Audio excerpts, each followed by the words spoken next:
ጓል ትረኽቦ ኣብ ሓቂ ዝተመርኮሰት ትርኻ መበል 12 ክፋል ወትሩ ረቡዕ ጸሓፍን ተራኽን መምህር ደሴ ገብረ ኪዳን ወዲ ሕቡር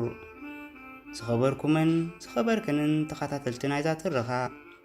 ኣብ ዝሓለፈ ረቡዕ መበል 11 ክፋል ኣነ ንይሆና ክረኽባ ቴሌፎን ከም ዝደወልኩን ኣደ ይሆና ተቐቢለን ከኣ ኣንታ ወደይ ይሆና ደኣ ጉድንድያ ገይራትኒ ሕማቕ ረኺበ ወይለዲኻ ገዲፋትኒ ዓዲ ቀይራ ኣብዚ ዓዲ የላን ኢለን ከም ዘርድኣንን ኣነ ደመይ ጠጠው ኢሉኒ ጅማውተይ ምእዛዝ ኣቢኒ ናብ ዘብሎ ጠፊኡኒ ከይተረዳኣኒ ከኣ ሞባይለይ ናብቲ ኣብ ቅድመይ ዝነበረ መንደቕ ደርብየ ሕምሽሽ ኢላ ክሳብ ትስበር ከም ዝገበርኩዋን ርእሰይ ሒዘ ኣብ ዝነበርክዎ ኩርሚ ከም ዝበልኩን ካብ ዝነበርክዎ ቀሲለ ተንስኤ ከኣ ይሆና እዚ ፈዲኽኒ ገዲፍክኒ ስግሮዶብ መሪፅኪ እናበልኩ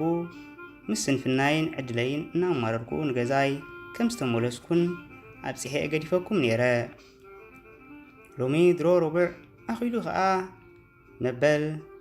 12 ክፋል ትቕጽል ጽባሒቱ ሞባይለይ ስለ ዝተሰበረት ናይ ጎደና ገይረ ቴሌፎን ነደ ይሆና ደወልኩለን ኣደ ይሆና ከኣ ተቐበላን እሞ ደሃ ይሆና ክፈልጥ ሓተትኩወን ኣደ ይሆና ኣንታ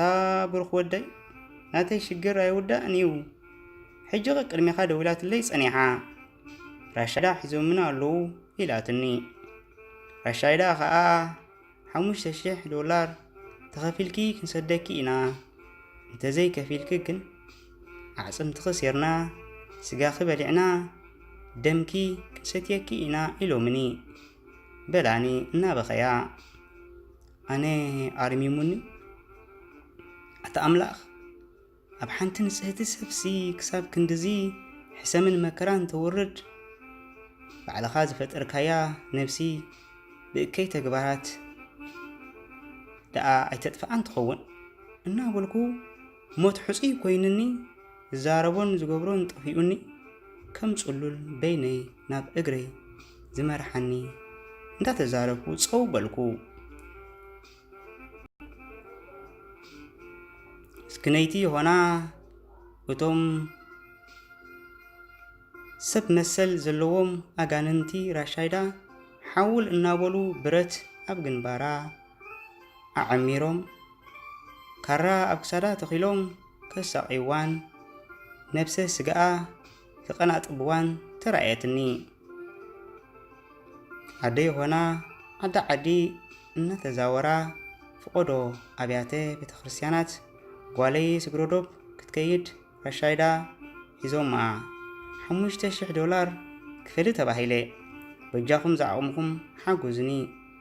እናበላ ነብሰን ክሕስማን ነብሰን ከሳቀያን ይልምና ከም ዝነበራ ተረዳኣኒ ህዝቢ ኤርትራ ኢዱ ቆሪጹ ዝልግስ ጨዋ ህዝቢ እኳ እንተኾነ ነገር ግን ኣብቲ ግዜቲ ኩሉ ንስግሮዶብ ከይዱ ከምኡ ኢሎም ዝልምኑ በዚሖም ስለ ዝነበሩ ኣደ ይሆና ነቲ ዝተባሃልኦ ገንዘብ ከእክልኦ ነዊሕ ግዜ ወሰደለን ኣደ ይሆና ኣጆኺ ኢሉ ዝሕግዘን ወይ እውን ዘተባብዐን ሓው ይኹን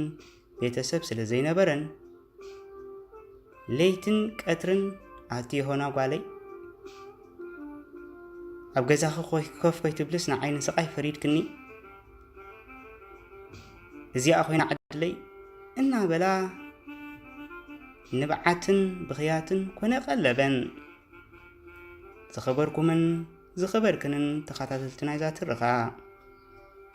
መበል 12 ክፋል ነዚ ትመስል ኣብዚ እውን ትውድእ ኣብ ዝመጽእ ሰሙን መበል 13 ክፋል ሒዘልኩም ክሳብ ዝመጽእ ከም ትልሙድ ሕቶ ርእይቶ ሳብስክራይብ ሼር ላይክ ካባኹም ክጽበአ ብሓገዝኩም ስለ ዝዓቢ ሓገዝኩም ከድልየኒ እዩ ንሎሚ ኣብዚ ክሓድገኩም ቻው ሰናይ ሰሰናዩ